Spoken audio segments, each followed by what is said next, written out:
gospel reading. Our reading today comes from the Gospel of Luke. I'll be reading chapter 11, verses 37 through 52.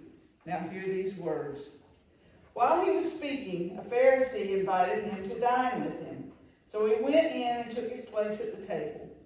The Pharisee was amazed to see that he did not first wash before dinner. Then the Lord said to him, "Now you Pharisees clean the outside of the cup and of the dish, but inside you are full of greed and wickedness. You fools, do not the one who made the outside make the inside also?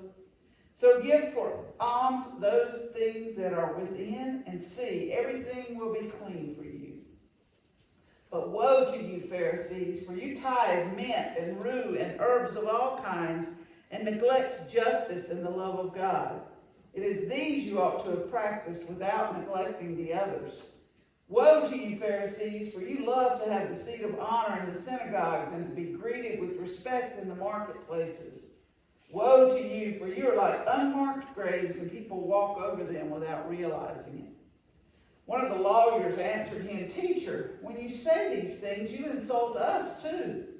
And he said, "Woe to you also, lawyers, for you load people with burdens hard to bear, and you yourselves do not lift a finger to ease them. Woe to you, for you build the tombs of the prophets whom your ancestors killed. So you are witnesses and approve of the deeds of your ancestors, for they killed them, and you build their tombs.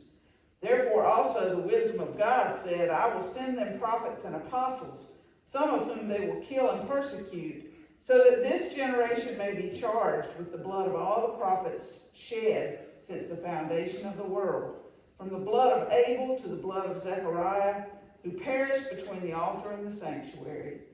Yes, I tell you, it will be charged against this generation. Woe to you, lawyers, for you have taken away the key of knowledge. You did not enter yourselves, and you hindered those who were entering." These are the words of God for all the people of God. Thanks be to God. Please be seated. As we've been on our journey of stones this season of Lent, we've been watching the Israelites, God's chosen people. We've seen how in their history they were called into a covenant with the God of the universe. God had done so much for these people. He brought them out of Egypt where they were slaves and set them free. He had been with them as they traveled through the wilderness, feeding them when they needed food, giving them water when they were thirsty, promising to love and care for them always. And in return, God called the Israelites into a covenant relationship with Him. He called them to obey and promise their loyalty to Him. And the Israelites agreed. They promised to follow God and to be loyal to Him.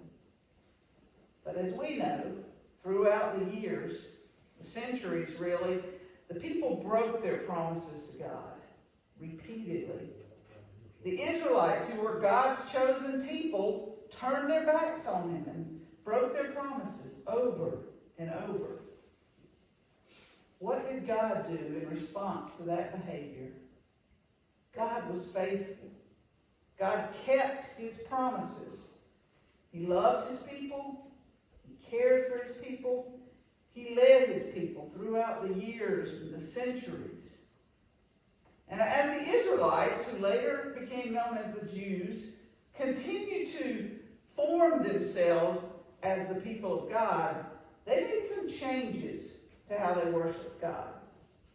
They had the 10 Commandments that God had given to Moses. Well, they added to those 10 Commandments. They expanded on the commandments with rules and rituals that supposedly helped to interpret and fulfill those commandments. And in the end, they had 613 rules, which are known as the mitzvah. The problem is that many of these rules didn't really come from God. They weren't included in His covenant with His people. They were created by human beings. Now, supposedly, there are 365 negative commands which say, "Thou shalt not do something." That's one for every day of the year. And that leaves 248 positive commands which say, thou shalt do something. So many rules. And they were very detailed and very strict. Another change that the Jews made is that some religious leaders had been appointed to guide them through the following of these laws. One group of these leaders were known as the Pharisees. Now remember, the Pharisees were also Jews. They were also some of God's chosen people.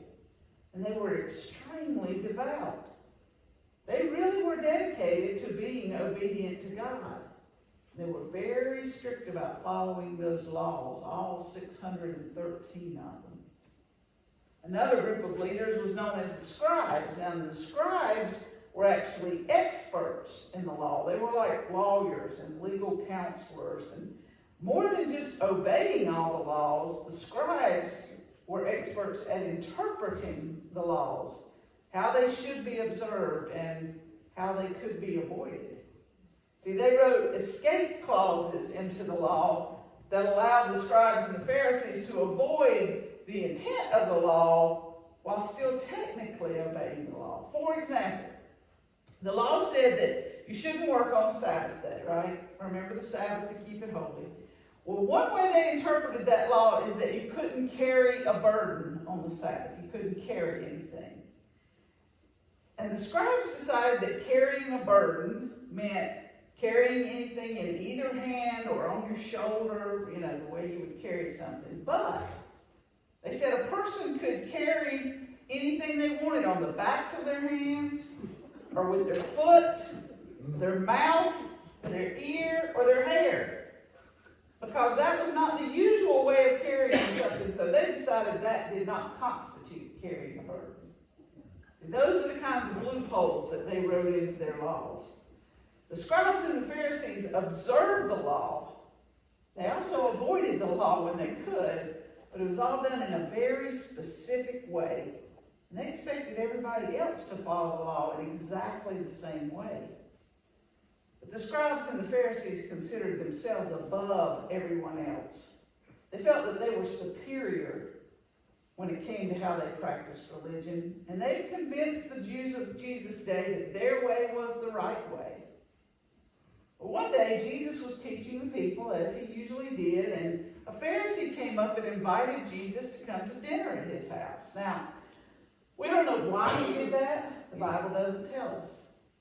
He may have been one of the Pharisees who actually enjoyed listening to Jesus and was beginning to believe in him. Or did he invite Jesus just so that he could trap him in some way? We don't know. But he invited Jesus, and so Jesus went. He took his place at the table, and immediately the Pharisee jumped on Jesus about the fact that he didn't wash his hands before he ate. Now, understand, this was not an issue of hygiene. This was not like your grandmother's fussing at your grandkids because their hands are dirty when they come to the table. Jesus didn't sit down to eat with filthy hands, okay? What was going on here is that it was about the ritual way of washing hands that the Pharisees had created. I looked this up this week, and I actually saw a video about this, and they had two different things that I watched them explain, was how you wash your hands when you first get up in the morning, and how you wash your hands before you eat a meal that contains bread, only if the meal contained bread. But and this is of course a modern day Jew, but he had this cup that was made that had two handles on it, handle on each side. And what you're supposed to do in the mornings, this was very interesting. When you wake up, you say your Shema, Lord our God, the Lord is one God. And then you're supposed to wash your hands before you walk 6 feet. And his explanation of why is very interesting, but I don't have time to get into all that. But you take this cup of water, and it has to be clean water. He said it can't be water you wash your dishes in or anything like that. Clean water. And you hold it first in your left hand, and you pour water over your right hand. And then you switch hands, and you pour water over your left. And you do that until you poured it 6 times, back and forth. But before the meal, it was a little bit different. Using the same cup, the same kind of water, you pour 3 times in succession onto your right hand and then 3 times in succession onto your left hand. That was their ritual. That was what they got upset at Jesus for not following. So as you can see, this was not something that God had laid down in his laws, and Jesus knew that. See, they believed it was essential for everyone to follow those rituals before they ate. But Jesus didn't follow their rituals. Excuse me. Jesus didn't follow the rituals because he knew that what they were talking about was not actually part of God's law. God didn't tell Moses that the Israelites had to wash their hands in this specific way before they ate their manna or their quail. This was one of those rules that the Jews had created on their own. And these rules were all written down in the Talmud, which is an ancient book of rules that was supposed to help the Jews be more holy than anyone.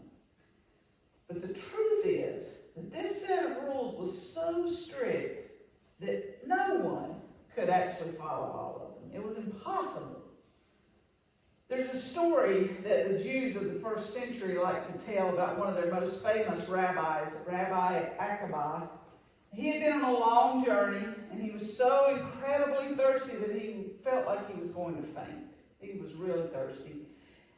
However, he didn't have the right stuff there to ritually wash his hands the way the Talmud instructed, and so rather than break the law, he died of thirst with the water he needed to live right there in front of him, within reach.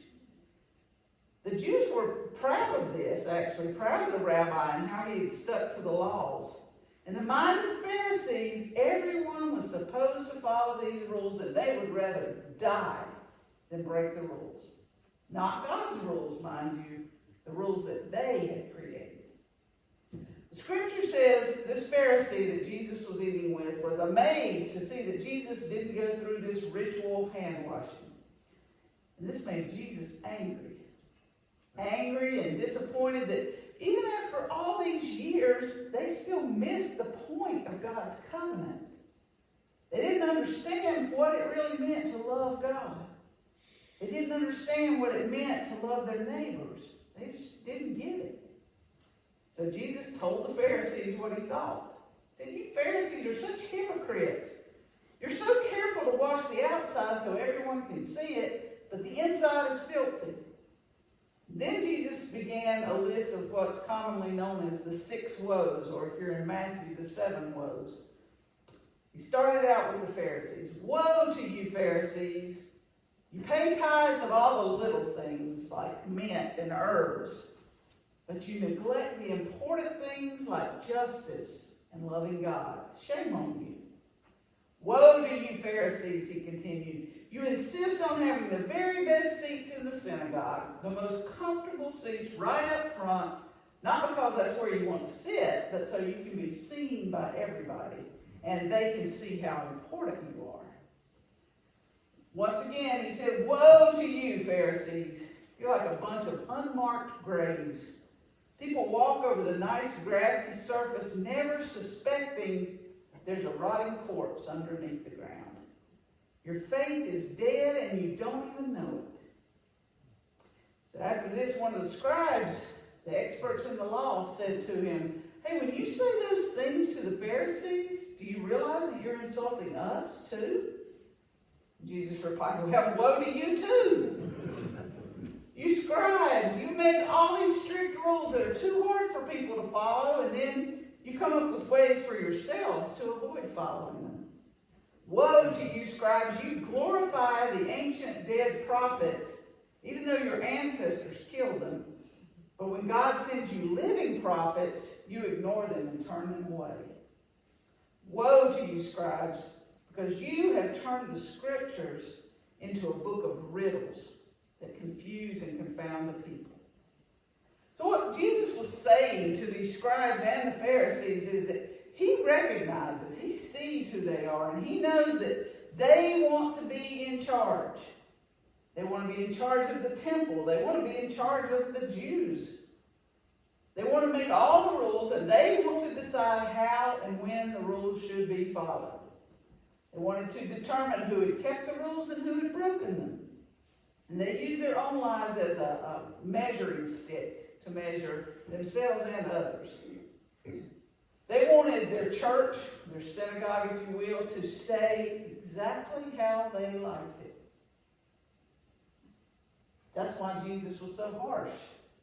That's why he used such strong words. Now, Jesus wasn't condemning religious people per se. He was criticizing their legalism and their false pride, their religious pride. He was condemning them for valuing the appearance of righteousness over actual holiness and godliness. So why do we look at this story, this event in the life of Jesus? What does it mean to us? I'd like you to take a long, hard look at the scribes and the Pharisees and ask yourselves, if I met a Pharisee on the street, would he be so different from me? The Pharisees wanted to have control over the religious rules in the day, who was in and who was out, who was following the rules and who wasn't. Are we the ones who want to have control over the rules in our churches? The Pharisees were more concerned with outward appearances than with the condition of the heart. And I hope and pray that we've not become like them in that way. The Pharisees were not very accepting of people who were different from them or who interpreted the rules differently than they did. How do we treat people who don't automatically fit into the structure of our congregation? Do we love them or hate them? Accept them or reject them? Jesus taught on the cross that love is more important than rules. People are more important than traditions. Compassion and love are more important than protocol. What do we value most? We talked about this a couple of weeks ago. Are we like the Pharisees who value what things look like and what others think about us? Do we value that more than what Jesus said was important? Kindness, mercy, love. Love for God and love for our neighbors, all of our neighbors. That's what Jesus said was important. But too often, living in this world has hardened our hearts. Look at the rock you were given this morning. Now, this rock is not smooth. It doesn't feel good in your hand like the one we had last week. It's rough. It's hard. There's lots of sharp angles and ridges. These rocks represent our hardened hearts. They represent hearts that have been closed to the voice of God and have come to think it's okay to hate our neighbors instead of loving them. To despise those who look different from us or who act different from us or who speak a different language than us. They represent hearts that are so hard that there's no kindness or joy in them. Hearts that have no peace or compassion because they're filled with pain, hatred, prejudice, fear. Hearts that have been turned to stone. And once that's happened, once hearts are turned to stone, it's hard to soften them again. But it can be done. Hearts can be softened. People can be changed. There is forgiveness and transformation and renewal. God can make all things new, even if your heart is as hard and sharp as the rock you hold in your hand. Remember, God promised. He promised to love and care for his people, and we are his people. In the Old Testament, when Nathan came to David and pointed out his sin with Bathsheba, David recognized what he had done, the hardness of his heart, and he wanted God to change it. So in Psalm 51, verses 10 through 12, David cried out, "Create in me a clean heart, O God, and put a new and right spirit within me. Do not cast me away from your presence, and do not take your Holy Spirit from me.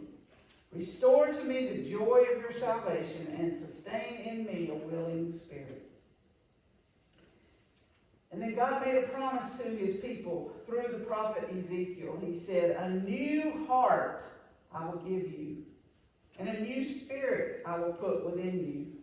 And I will remove from your body the heart of stone and give you a heart of flesh. God will do that for us, for each of us, his people. So this morning, in a few minutes, I invite you to bring your heart of stone and leave it at the foot of the cross.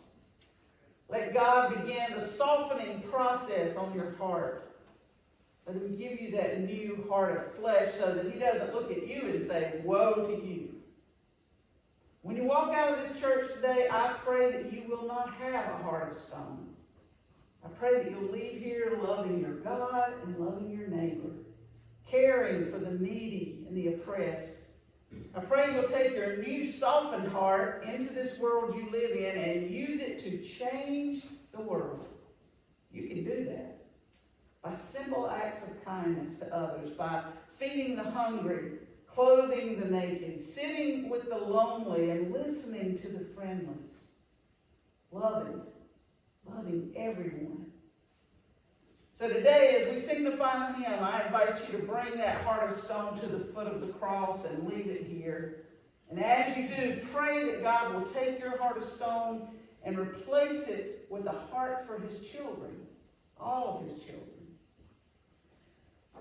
One other thing we're going to do today, after you leave your stone here at the cross, I'm going to ask you to come over and place your hands on these prayer quilts that the ladies have made that we're going to give out to some people this week. If you can place your hand on it, or if not, place your hand on the person in front of you. But leave your heart here. Leave your heart of stone here. Let God give you a new heart, excuse me, that it can show you how the change in this world can begin with you. As we start our hymn, I invite you to bring those stones down and then come and lay your hands on the prayer shawls, and then I will have prayer over the shawls before